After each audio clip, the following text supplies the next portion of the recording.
இன்னைக்கு மகாராஜனா உட்கார்ந்திருக்கீங்க யாரால? யாரால? மனைவிங்கிற உறவால. அது உண்மை சார். ஒத்துக்குங்க. இந்த மேடையில ஒரு உண்மையை நான் ஒத்துக்கிறேன் சார். சொல்லுங்க. இன்னைக்கு நான் லட்சாதிபதியா இருக்கேன்னா அது என் மனைவிங்கிற உறவு வந்து நல்ல ஜோர கை தட்டுங்க. இல்லைன்னு சொல்ல. விநாயகர் பாத்துக்கிட்டே இருக்காரு. இன்னைக்கு எனக்கு 2 வீடு இருக்கு சார். எனக்கு தேவகோட்டையில ஒரு வீடு, என் சொந்த ஒரு கிளியூர்ல ஒரு வீடு. 2 வீடு இருக்குன்னா என் மனைவி வந்ததுக்கு அப்புறம் தான். உண்மையில கேட்டுங்க, உண்மையை ஒத்துக்கிறேன். அந்த உறவு வந்ததுக்கு அப்புறம் தான். என் மனைவி வர முன்னாடி நாங்க கோடீஸ்வர குடும்பம் சார்.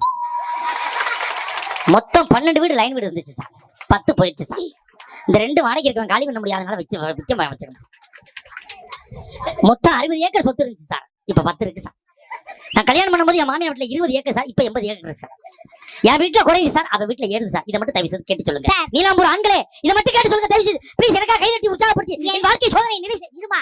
நான் பேசிக்கிட்டு இருக்கல. எல்லாம் போனாலும் சொத்தா நினைக்கிற மனைவி உங்க பக்கத்துல இருக்காங்கல்ல சார். அவ இருந்ததுனால நிமிட்டு போச்சுன்றேன். இங்க பாருங்க,